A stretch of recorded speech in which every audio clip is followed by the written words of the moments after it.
So good afternoon. My name is Giles Bailey, and I'm Head of Policy and Partnerships at Vianova. We're a micromobility management company based in France, but working all across Europe. And as part of our industry engagement and thought leadership work, we've been running a series of webinars over the last few months on the most topical mobility issues. This is our fourth in a series of webinars, and the others are available via our website, so please do have a look. So we've been witnessing changes in global mobility brought about by new business models, innovation, and the rise in micromobility. This is supporting as well as challenging classic public transport modes and usage. And we've also now seen the unprecedented turmoil in cities all over the world brought about by the COVID-19 crisis and the subsequent lockdowns. The turmoil is an opportunity to reprioritize space, mobility options, and this includes through the use of shared micromobility, including shared e-scooters. The DfT in the UK has recognized this need and is advancing a series of UK trials in shared e-scooters for later this summer. But other cities across Europe and the wider world for a number of years have been looking at many of these services and having lessons, some good, some not so good.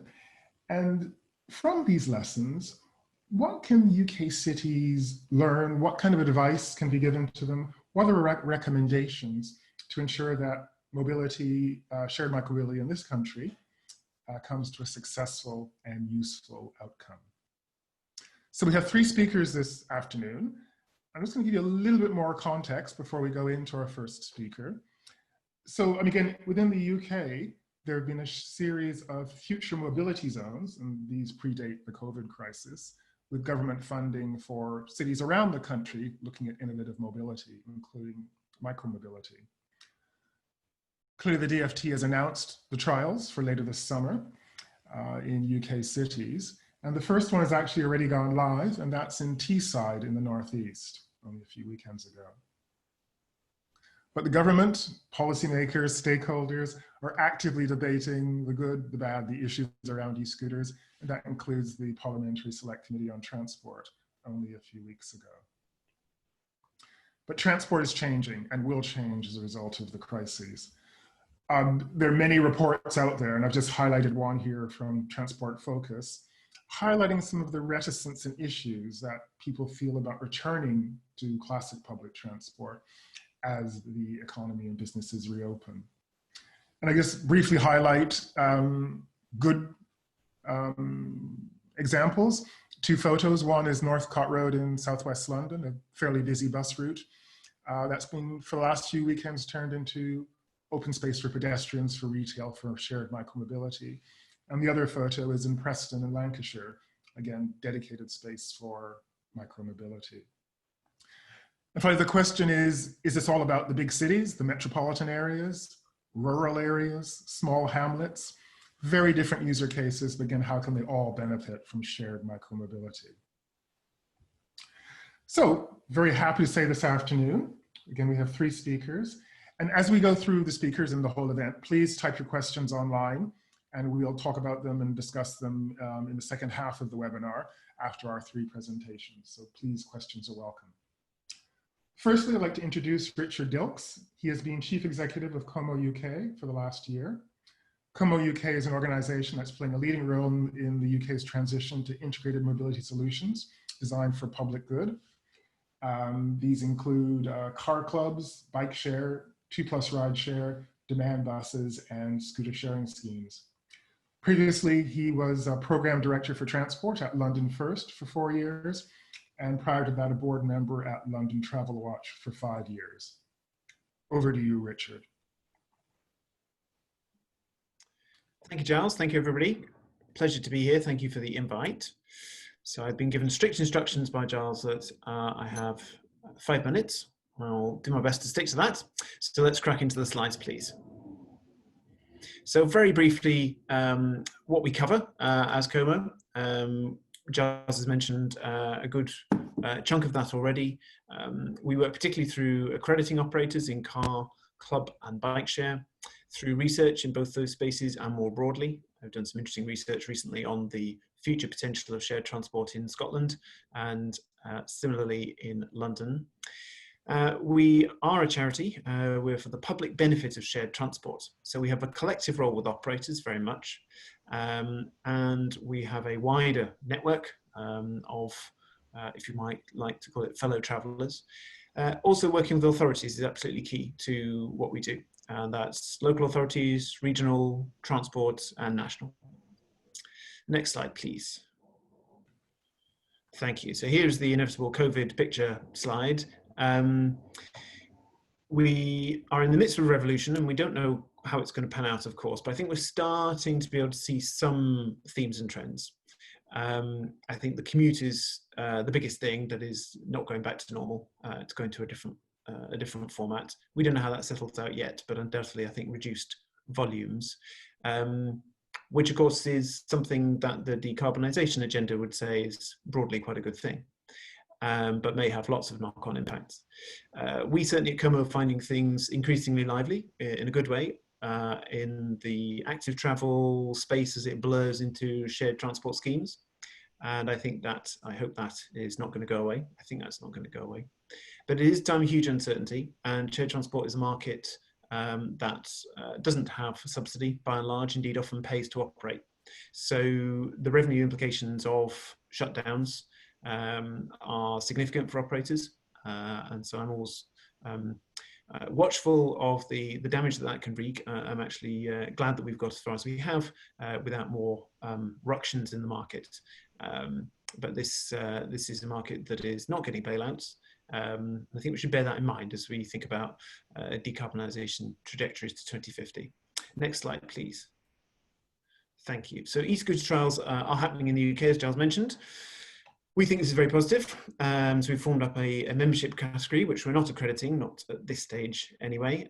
We're working closely with authorities. In fact, just a couple of hours ago, I did our fortnightly call with local authorities. We're still getting 40 different authorities regularly attending that.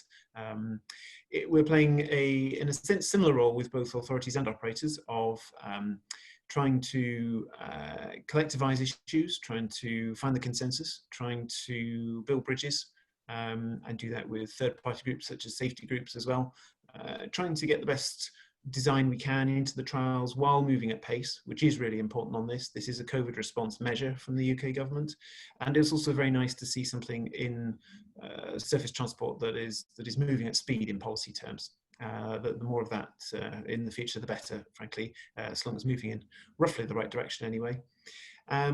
It's also then very important to start learning from the trials once they're up and running, and start thinking about what sort of legislative content and guidance we should be getting in the UK. So that's something we're turning our thinking to already.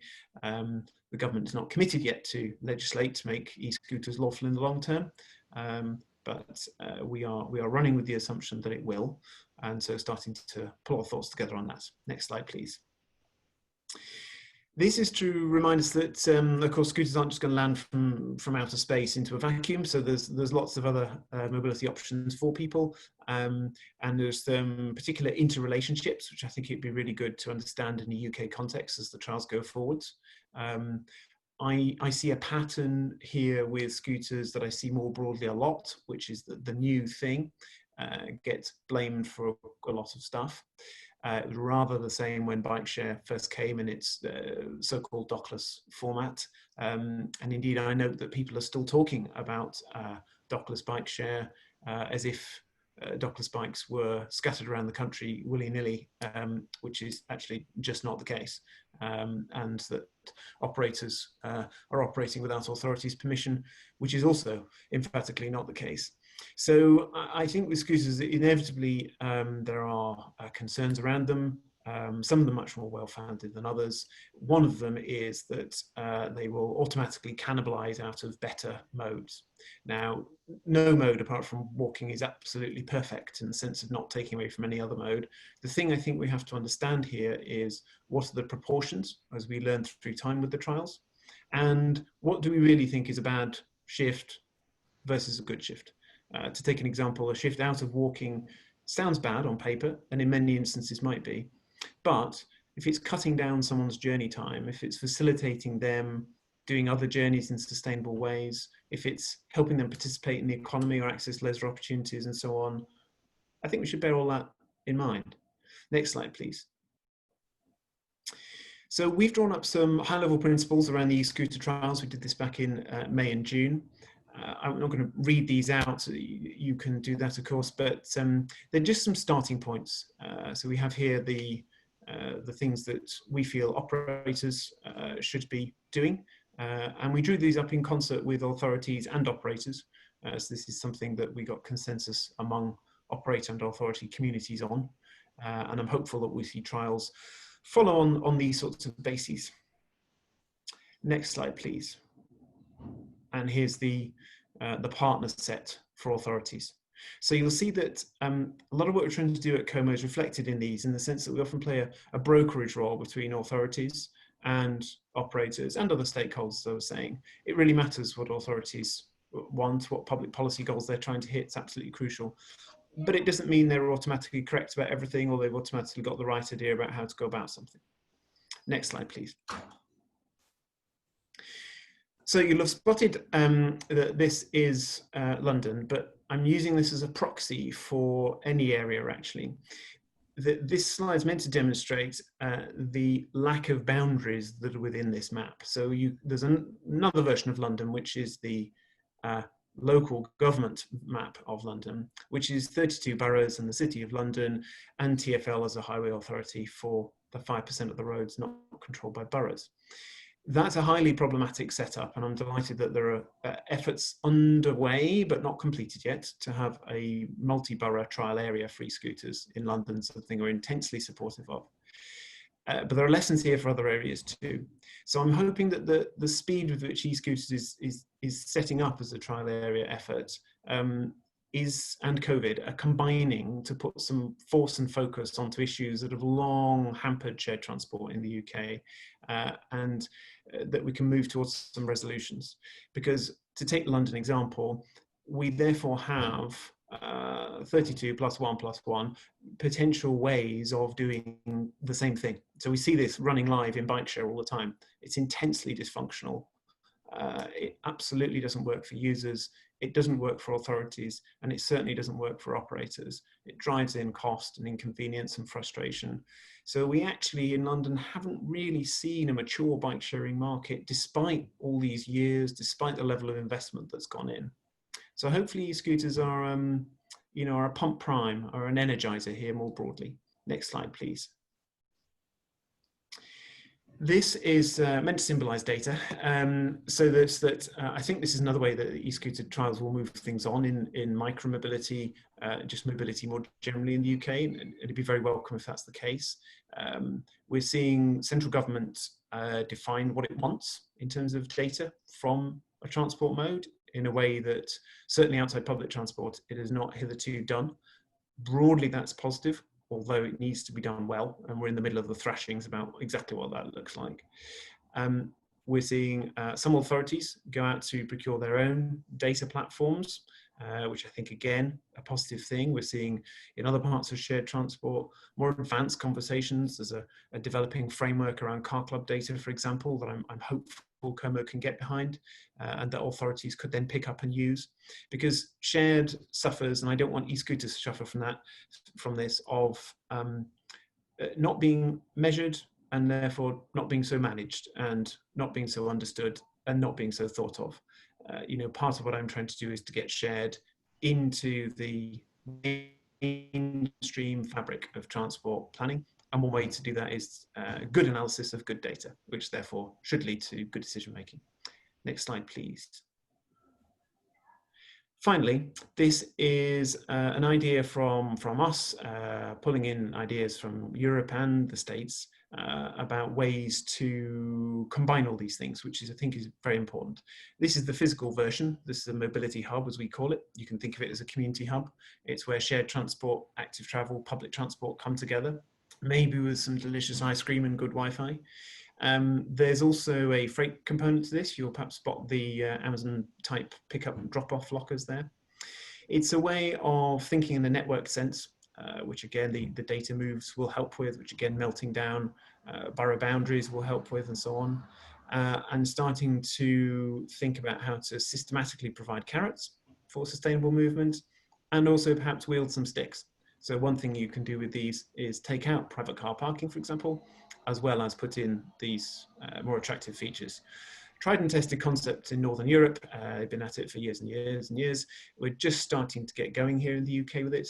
We've done a lot of in-depth work on it. Next slide, please. Yes, which might be the last. I was hoping it was. That's roughly to time, Giles, I hope. Thanks again for the invite and look forward to the discussion. Thank you very much, Richard. I'm going to move relatively quickly to Emma, but the one question I just wanted to ask you about, local authorities in the UK, how should they be thinking about the new e-scooter trials versus shared bike trials? How do they fit together, don't fit together? Just a few thoughts. I think for now, the prime thing is that they do bear bikes, shared bikes and private cycling into their thinking as they're playing their role in designing their trial areas. But the government timetables are very swift on this. So what doesn't work is to dive into lengthy procurement exercise around e-scooters and try and marry that up with bikes. That will result in nothing happening. What also doesn't work is to derail a bike share procurement system that may be up and running or about to get up and running around e-scooters.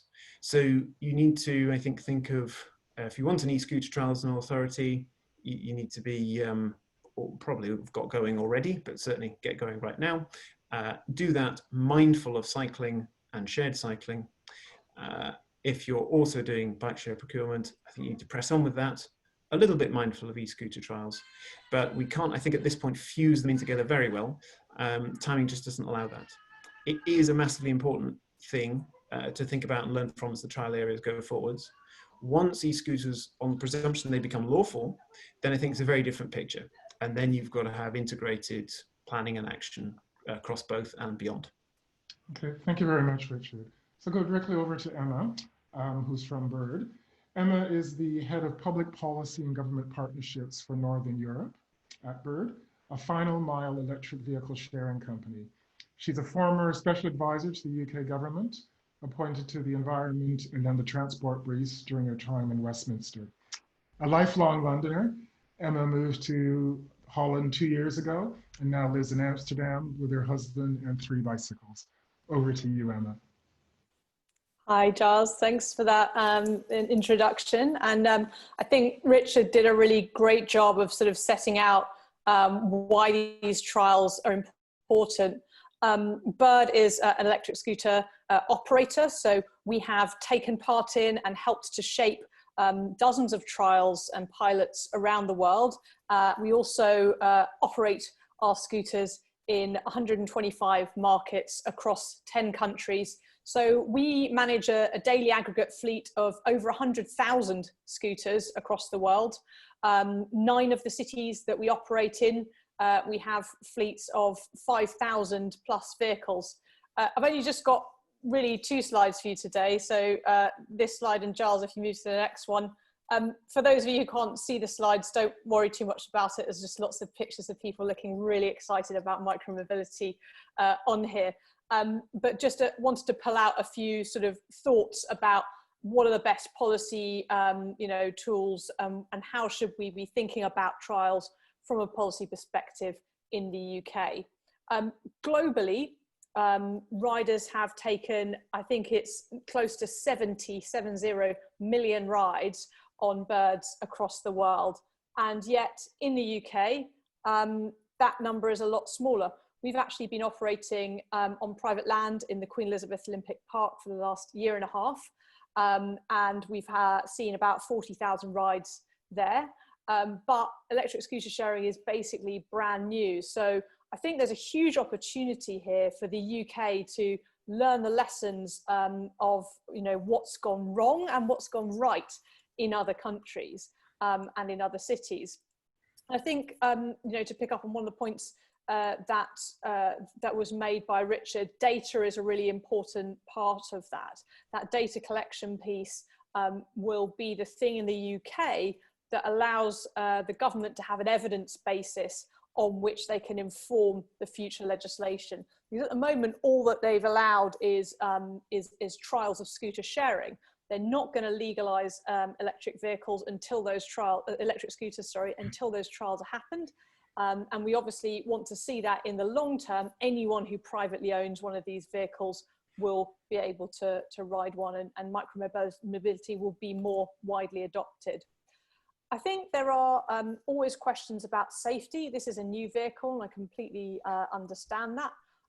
You know, as I said, close to 70 million rides have been taken on birds globally. And across all operators, we are well into the hundreds of millions of rides now. And whilst it's very, very hard to get good sort of accident and crash data around these types of vehicles, certainly the trends we're seeing is that they are as safe as riding a bicycle. And in fact, a recent report from the OECD International Transport Forum, ITF, concluded exactly that the risks of riding a bicycle or an e-scooter are similar. Another thing that people, and particularly local authorities, worry about a lot is that mode shift point. And, you know, are these scooters going to be replacing walking trips? And I think the real question to ask is, are they going to be replacing short or long walking trips? Because actually, if they're replacing long walking trips, that's a good thing for increasing connectivity. It means people can get to their locations faster, and it will bring people much, much closer to public transport. So, you know, the difference between having to walk 25 minutes to get to your nearest bus stop or tube station versus being able to do it in 5 minutes on a scooter can make a real difference to the choices someone makes about you know, their home or their place of business. What sets Bird apart from other operators? I think one of the main things is our vehicle. We custom design all of our vehicles in-house. So we have, over the sort of 2+ years that we've been operating globally, realized that you do need a particularly ruggedized vehicle for this type of scooter sharing. You can't just use something that normally people would take off the shelf and privately own. It has to be something that could withstand the rigors of being in a shared environment, and also has to be the type of vehicle that has the technology inside it to be able to collect that data that we talked about earlier, and indeed relay that data to local authorities in real time. Our vehicles are also you know, very, very sustainable. I think that a really big part of scooter sharing is the battery technology, and we've worked really hard to make sure that our batteries are amongst the most long-lasting in the industry. From a sustainability perspective, that's really important, because in scooter sharing, the vehicles need to be charged at some point, and in order to reduce your environmental footprint, you want to do that as little as possible and make sure that they can travel as much distance and spend as much time as they can in between charges. So having a really long battery life has been something that's been a focus of that vehicle technology for us. I'm going to keep it short there, because I know that people probably have lots of questions, and I'd really like to hear from some of the people who are listening. Okay, thank you very much, Emma. I'm going to get to the more broad questions just in a few minutes. I just have one in particular, though. Obviously, based on your wide-scale experience across Europe, can the UK and can UK cities look to one or two cities as the best examples of deploying shared micromobility in Europe? Or what can we say on that point? Sure. I wish there was one example that I could point to of one city, even globally, that is completely getting it right. I think lots of cities get it right in lots of different ways.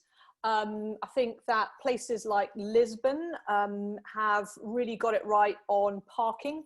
So in Lisbon, they decided that they would allocate parking for scooters in the same way that they allocate parking for bicycles and for cars. And they decided that they would link that to the utilization of the vehicles. As the vehicles saw more utilization and got more rides, that they would start to provide more parking spaces. And they actually committed to removing a percentage of the car parking spaces in Lisbon, and instead making those micromobility spaces so for shared scooters and shared bikes. And I think that you know, there will always be people who view that sort of policy as controversial, because it can be perceived by some as anti-car. I know that for local authorities in the UK, the idea of reassigning or removing car parking might be absolutely horrifying because of the public reaction they'd get. But if you think about what the broader policy goals are for lots of these cities, it's improving air quality and reducing the use of cars for short trips. Actually, doing things to discourage people from choosing a private car or a private hire vehicle as their first choice is actually a nudge in the right direction to encourage people to use micromobility. So, if you think back to when the congestion charge first came in London, the idea that people would have to pay to drive into London horrified motorists, but actually now people have accepted it because they accept that it was a really important step we had to take to improve our air quality in London, to try and encourage people to use public transport as their first port of call by making it really expensive for them to use another option in most instances. Okay, thank you very much, Emma. So we're going to move on to our third speaker. And again, please keep your questions coming into the discussion. So finally, I'm going to ask Thibaut Castagna to join in on the debate as well. Thibaut is Vianova's co-CEO. Previously, he co-founded Spark Horizon, an electric mobility startup. Thibaut holds a master's degree in industrial and financial engineering. He has worked as a data scientist at HSBC and went on to work at an energy investment fund where he focused on sustainable energy. Thibaut is passionate about new mobility and smart city innovations. Over to you, Thibaut. Thank you, Giles. So hi everyone, I'm Thibaut, I'm the CEO of Vianova. I'd like to thank first Emma and Richard for joining us today for this webinar.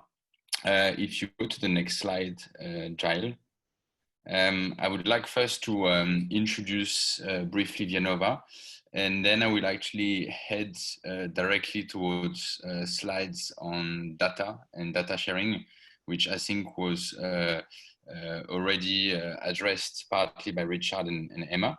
And I think that's a big part of how actually policy should be driven in the UK. So coming back to Vianova, so tech startup actually born early 2019 with offices in Paris, London, and Zurich. So we harness mobility data to build more efficient and equitable public space. We work with cities and operators to design and actually manage mobility policies across cities. And today we are actually live in 8 European cities, including Zurich, Brussels, and Helsinki. This actually has helped us, I would say, cover a lot of different contexts, both legally, but also in terms of the way the public realm has been designed and the different type of operators and vehicles actually operating on these territories. So this has actually been pretty helpful for us to figure out what actually works and what doesn't in terms of policy. And today we work with 18 shared mobility operators where we where they actually contribute with us in designing these new micromobility policies with city authorities. If you go to the next slide, Giles, thank you. So, as was mentioned before, importance of data to properly integrate new mobilities. So what we see actually is that access to good, granular, real-time and historical data can actually drive data-driven insights, which then set up more suitable policies and planning for the adoption and integration of micromobility, which then basically fulfill city objectives, both in terms of controlling the share of public space, promoting actually safer mobility by reducing accidents due to modal conflicts between, for instance, e-scooters and bikes and e-scooters and pedestrians, by building cycling lanes, but also access to data to analyze equity of mobility services and trying to promote the services to access a larger territory across the city, but as well to also audit mobility operators to which extent they're actually compliant to city regulations, and actually have transparent collaboration around regulations, but also how the enforcement should play out in regulations. Next child, please.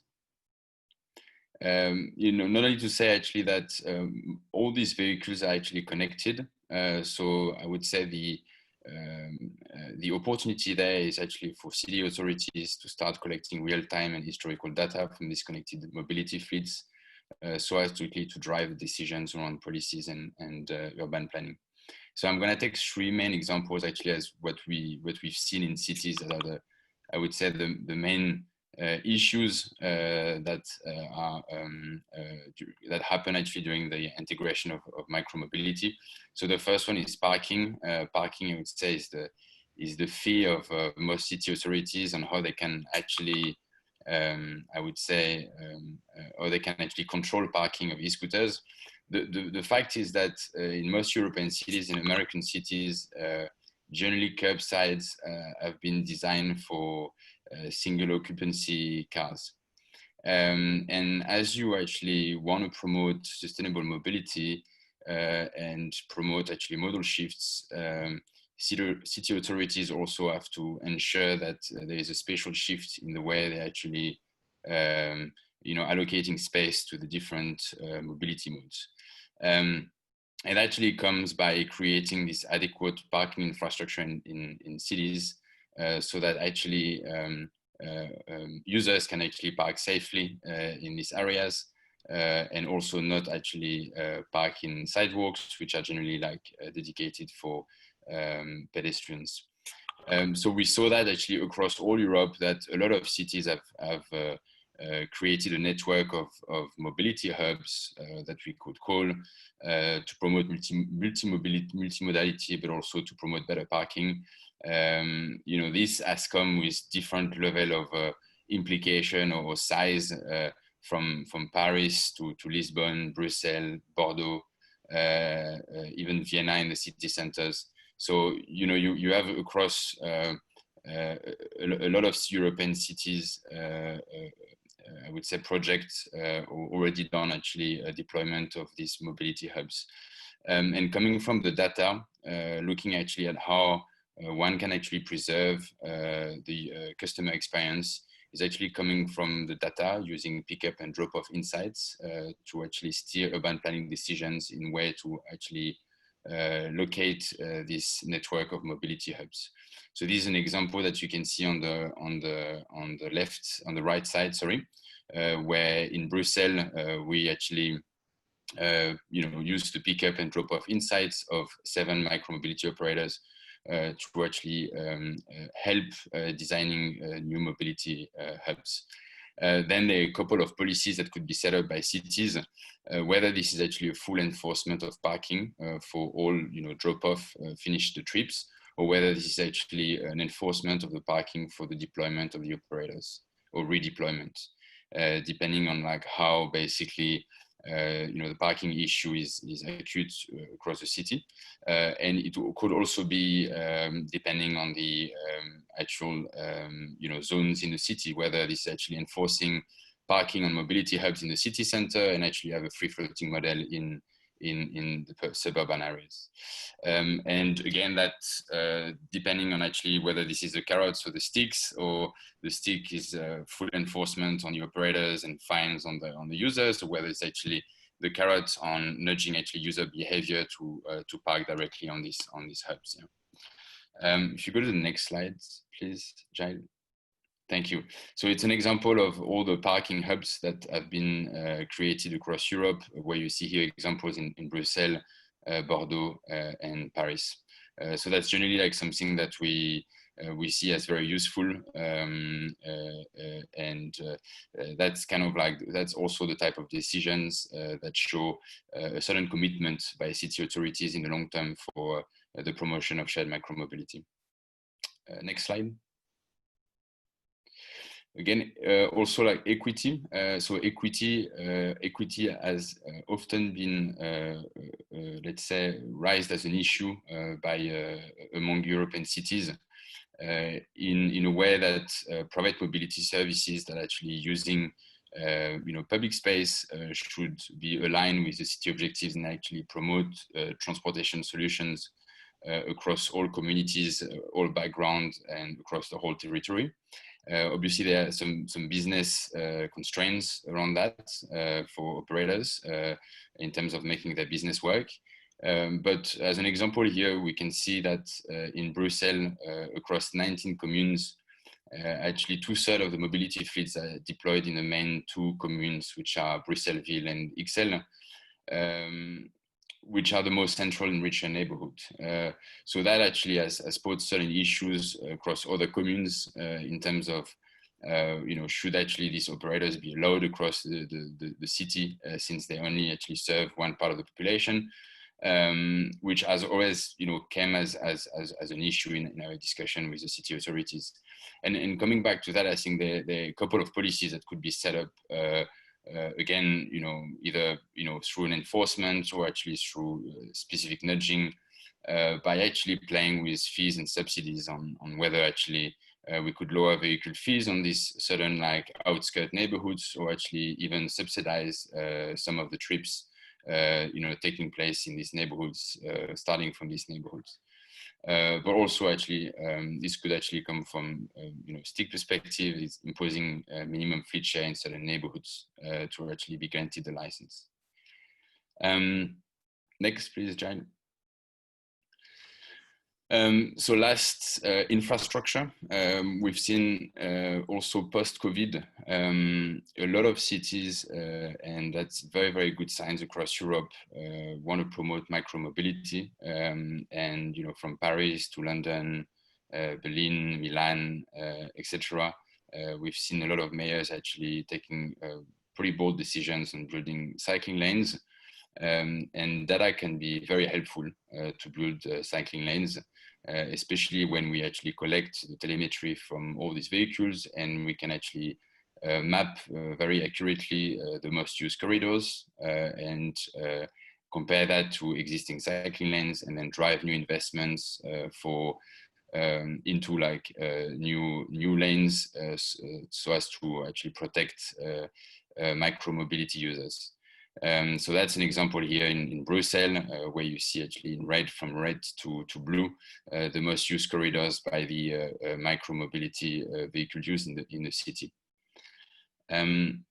If you go to the next slide, Giles, please, yeah. Coming back actually to which regulations should be set up, permits and requirements for shared micro-mobility operators.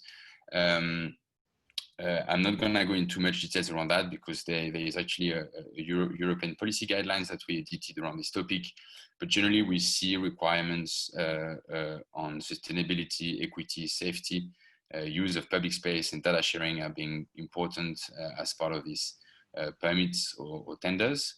And yeah, if you're interested, you can have a quick look at these guidelines. And that's pretty much it for me. Thank you very much. Thank you. Thank you very much, Thibaut. So let's move on to the last slide. And we'll go straight into the questions. We have about 20 minutes more. There's lots to talk about, actually, and there's been lots of information so far. I'd like to go back to Emma, actually, just on a quick, well, not a quick question, but a specific question we've had. Shared micromobility e-scooters, are they mainly for big cities, small cities, rural areas? Kind of your perspective on that. And the question actually has come from Vienna, but it's clearly applicable across cities all over Europe and the world. But just your thoughts, Emma. And actually everybody else can join in after Emma as well. Sure. I mean, I think where shared scooters work best is in more densely populated areas and in urban environments. Typically the length in distance of a ride that we would see would be under 2 miles. So that's the kind of sort of connection that you're making. Longer journeys, people tend to want a vehicle where they can sit down. So an e-bike, for example, or a bike for something maybe that's more like 5 miles long, or maybe even 7 miles long if you're on an electric bike. So I think for scooters, it's those more densely populated urban environments, but of course there are exceptions, and there may be some other pockets where you can make this work. Okay, thank you. Actually, I'm going to move to the next question for actually everybody, because it's one I'm very keen on. What does a successful trial in the UK look like, called the medium term? So say a year from now. So almost from projecting forward for that UK city, what should they be looking for in terms of on the ground citizen results after a year? Perhaps Richard, if you start first. Sure, good question. So I think we want to see schemes that are well used. Partly that's to learn, so partly that goes straight into the government's own objectives here of understanding this mode better and thinking about what legislation might be in this space. I think it's also important to recognise the sort of subsidy point I made earlier. That the trajectory here would be that utilisation rates should be high. That's ideally the case across all shared transport modes. That's how they work best in an economic sense for operators, which leads to commercial viability, which leads to them still being around and expanding. Also, of course, leads to more sustainable journeys being made by more people. And then that can be used as a weapon alongside other policies in damping down on less sustainable, particularly lightly occupied private car use. I think also there's a set of, let's call them KPIs around good behaviour on all fronts. So this is about good parking and pickup practice, about good rider behaviour. It's also about proportionate policy design and response from authorities. So they play a helpful collaborative role in working out where things should be picked up, dropped off, response times in moving things that are in the wrong place, addressing issues. I think there's also a more positive sort of role for authorities too in promotion. This is an underplayed, underused point in the UK so far. The role of authorities and operators in promoting schemes together. Don't actually get much of that happening, which is a real shame, and can actually go to viability and so reduce need for any subsidy or reduce losses.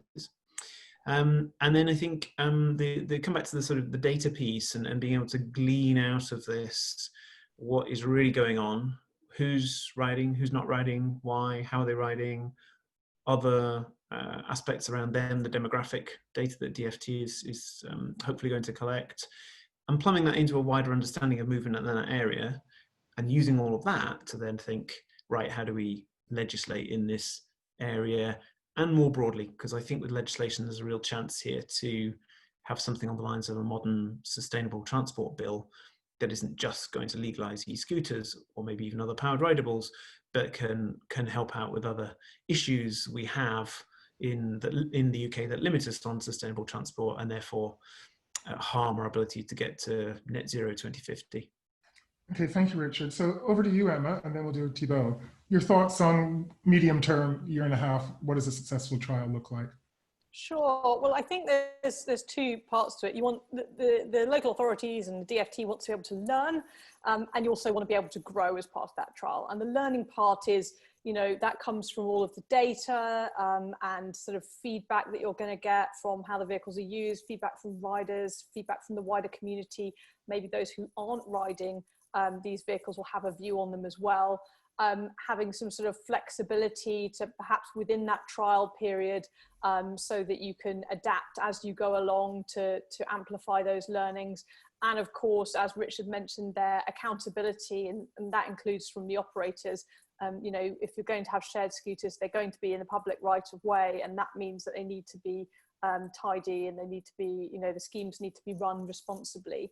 And sort of from the sort of point of view of just growing, these vehicles, we want them to be well used. Ultimately, that is going to be the real measure of a successful trial is how many rides we get, what's the level of utilization. And I think that will be driven by whether or not people can find these vehicles. Availability is absolutely critical. So working with local authorities to make sure that there's the right number of scooters and that they're in easily available places. delivering mode shift, that's going to be a really important metric. I think that the DFT estimates that about 20% of car journeys could be replaced by electric scooters. It'd be great if we could see more than that. So really looking forward to kind of getting some information about mode shift. Another thing that you know shows the trials being successful is, have we increased mobility in any given town or city? You know, have we increased connectivity to people, and have we done that particularly in a post-COVID world, whilst allowing people to keep safe and socially distanced, and taken some of the pressure off public transport, which we know in the medium term is not going to be operating at 100% of the capacity that it was. Thank you very much, Emma. And Thibault, again, do you have anything to add, particularly on what does a trial look like after a year and a half? But I'm going to add on another question. We've talked a lot about data. Is there a key data standard that we should be mentioning that the UK should be looking at for micromobility? So both questions. Okay.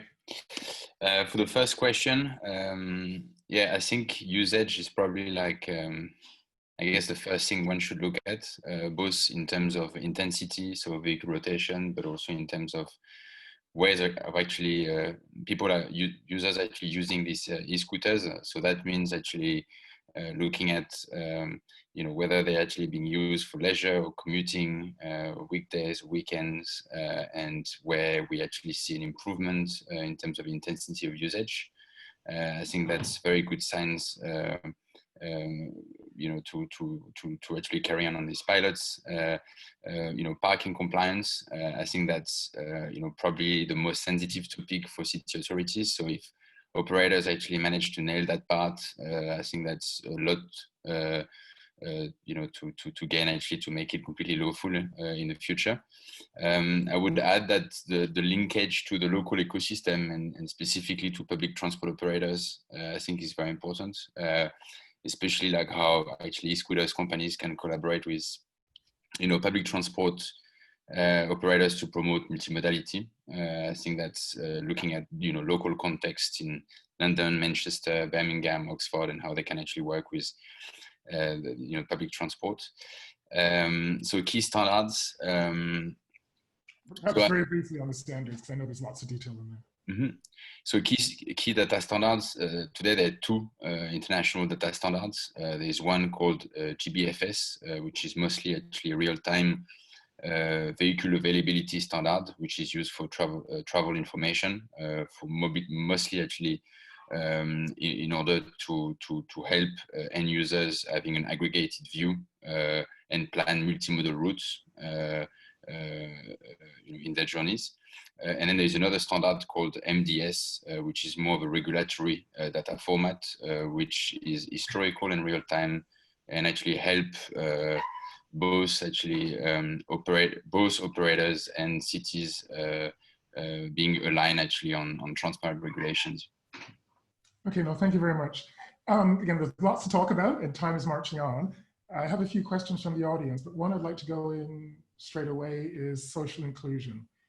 In the design of a trial in a UK city, how are we to ensure that we capture the needs of social inclusion and don't end up with shared micromobility as the new shiny toy for the most wealthy and the most able in society? Let's go in reverse order. Emma, you start first and then we'll go to Richard. Sure. Well, as an operator, we obviously have the ability to try and encourage those on low incomes to use our service through our pricing. So we offer discounts, we offer ride packages, we offer free unlocks. We've also done that for key workers, particularly during the COVID crisis for healthcare workers. So there are a range of pricing options. And of course, back to the point earlier about availability, where you put the scooters really does matter. If you look at a city like London, the wealthier inner boroughs have no shortage of bus stops, tube stations, light rail, and everything. If you go to some of the outer boroughs, you can very often find yourself with a long walk to the nearest bus or tube station. And making sure that there are scooters available at places like that, some people call them transit deserts. I think that's probably a little unkind, but just making sure that there is an option that people can choose that is affordable to make that final mile of their journey. And that again can have wider economic impacts, because you've got more people actually traveling further from that transit station. So in an outer borough, you might see that actually encourages more industry, more business, more economic activity in an area. Thank you, Emma. Over to you, Richard. Do you have any more to add on that? Yeah, thank you. It's a great question. Transport poverty doesn't get enough time in the limelight as an issue, I think. Just a couple of thoughts. One, picking up on Emma's points about where these things are going to be. You know, this is an advantage of the world I think we're moving to generally on micromobility in terms of pick up and drop off, which is this should be in a designated place. But a lot of those designated places don't have to be highly engineered and high cost. You can do a lot with almost spray paint and a pot plant, being a bit flippant, you know, but places that are well sited, that don't create conflicts with the visually impaired, but that don't cost a fortune and 2 years to put in place. Now, the reason I say that in this context is that is part of how you can increase coverage into areas that have socioeconomic deprivation, measures, indices that go higher than average, and experiment with what works. So that the e-scooter trials can be a bit fleeter of foot here, I hope, than quite a lot of the sort of heavily docked bike share schemes that we've seen. Bike share itself is merging on this. The definitions of docked and dockless don't really work anymore, actually. So that we're seeing a sort of coalescence around this type of world I'm describing. The other bit is that, and I'm not sure the trials to start with are going to be the place to do this, because just the impetus is on actually getting going, and you shouldn't underestimate the burden on authorities and operators to move at speed here from pretty much a standing start, because the bird scooters in the Olympic Park have been pretty much the only shared ones we've had to date in the UK. But once we're a little way in, I think it'd be very interesting to reflect on who is actually using the scooters in trial areas, and then think about how would we design that differently if we need to. We've done a 3-year project in Glasgow on bike share, which did exactly that. And the outcomes were that working with community groups who are on the ground anyway, refugee groups, asylum seeker groups, Red Cross, housing associations, was extremely powerful. Taking a face-to-face approach, this was pre-COVID work, paid off massively. Taking away the requirement to be banked, taking down membership cost, taking away the requirement to have a smartphone. Now, not all these things are immediately possible, but these are some of the more interventionist measures you can look to if you really want to push the needle on the dial here. And I think in general, it's something the UK should do a lot more of. Okay, thank you, Richard. And actually, Thibault, I'm going to change your question slightly. We've had a comment from the audience around parking standards and, for example, ensuring that e-scooters haven't fallen over on the pavement as opposed to the road. What can we learn from best practice in other European cities, or even data standards, about making that a reality? And perhaps I'll go back to then Emma on that question as well. But Thibault first. Mm-hmm. Well, in terms of parking compliance, I think, you know, there are a lot we can do with vehicles' GPS locations. However, there are also some caveats about GPS locations, which is the accuracy. So basically, like across the city that we cover, we see an accuracy of 3 to 5 meters for GPS generally. So that actually works pretty well when we have, you know, wider areas or streets, or actually plaza that are have, you know, no parking zones. When we actually trying to enforce parking on specific hubs, this actually become quite challenging if we actually take the specific geocoding of that hubs so one actually has to look at it from also taking into account the GPS accuracy that we have at the moment to actually enforce only with the data the parking. However, we've seen a lot of cities that have their own enforcement patrols today. You know, looking at actually as you know, from an operator perspective, I think that, you know, we've seen it in Paris and in other cities. There are a lot they can do also to nudge behavior for users to actually park respectfully, actually in dedicated parking. And around GPS, actually, it's probably one of the questions for Emma. I know that a lot of operators are working on GPS accuracy. You know, is that something that you see, you know, coming quite soon for Bird in terms of, also improving like parking compliance, but also generally like operations. So yeah, Emma, directly over to you on this question then, and obviously Thibaut's comment as well. Geofencing for parking is absolutely something we can use. You can also use that to regulate the speeds of the scooters. So I know that, there are lots of different things you can do on parking, both from a preventative point of view, but also, as Thibaut mentioned, from after bad parking has happened, if it does happen, you can obviously use field teams to go and correct that. I do think prevention is better than cure though, and a really big part of that is education. So there's education in the apps that you use to hire the scooters. There's ongoing education and community engagement that we do face-to-face and in person. And I think that it's a partnership between the local authorities, the cities, and the operators themselves. We as operators can do a lot to indicate where parking is, where you should and shouldn't park. We can do all of that education piece. The thing that really helps people is if there's something in the real world that is a signal to them of where they should and shouldn't park. And in the same way as every other vehicle you can think of has parking allocated for it in a city, a bike, a car, whatever, we do need to do that for electric scooters as well. If you don't allocate a space for where you do want these things to live, then it's no good telling people where you don't want them to live. Okay, thank you, Emma. And again, we're getting close to the hour, but a few more questions I just want to go through. And one for you, Richard. Partnership. Are there particular agencies, types of organizations, businesses, UK cities should absolutely be getting to the table quite soon to define a successful pilot in terms of partnership? There are. It's a bit shaped by the current UK legislation. So perhaps I'll just forget that point and pretend we're not shaped a bit by that. We're on the sort of the playing field. Hopefully, we get to once we have legislation.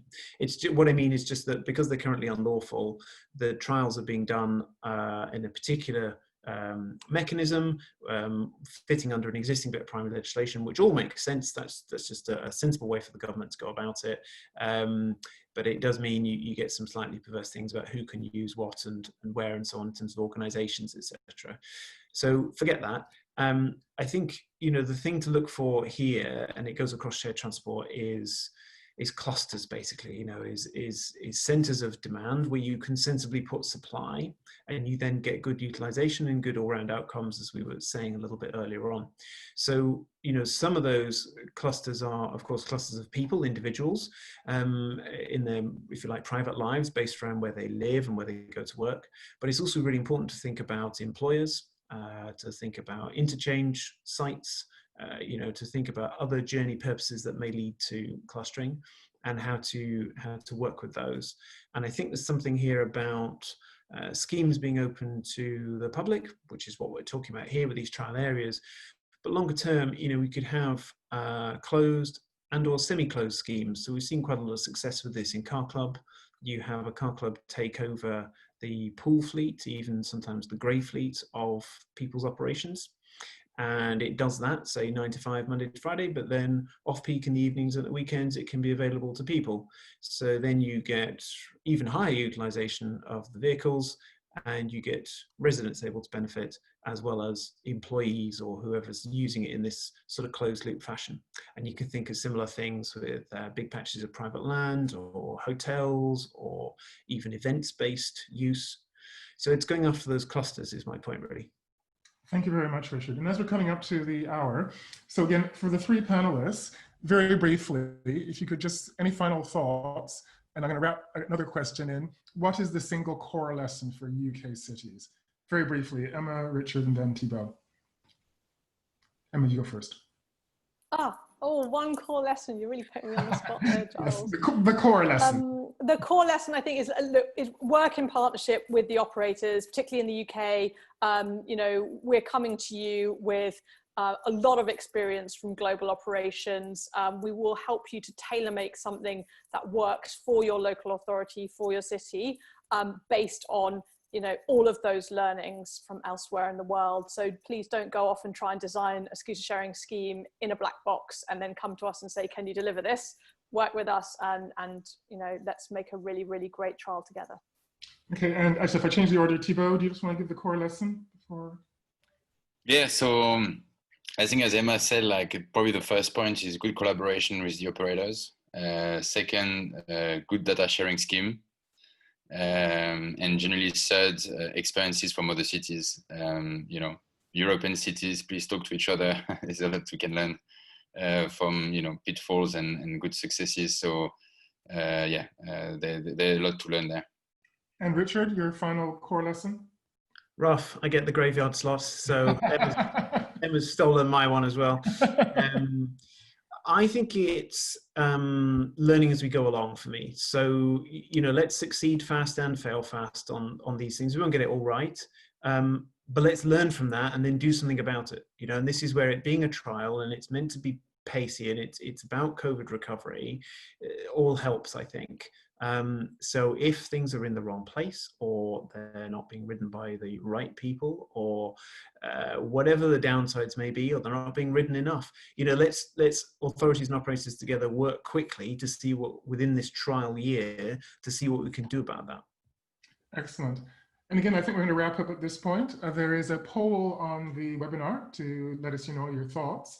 But again, I'd like to thank Emma Silver from BIRD, Richard Dilks from CoMoUK, and Thibaut Castagna from Villanova for joining us this afternoon and sharing some of their thoughts on the opportunities for UK cities and these pending micromobility trials.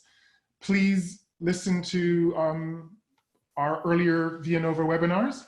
They're available on our website, as well as have a read of the European City Policy Guidelines that we've written. They contain useful, insightful information about new mobility, micromobility from cities across Europe.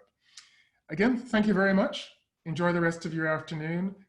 Enjoy your summer, and we'll speak to you again soon. Bye-bye. Thank you. Bye-bye. Bye now. Cheers.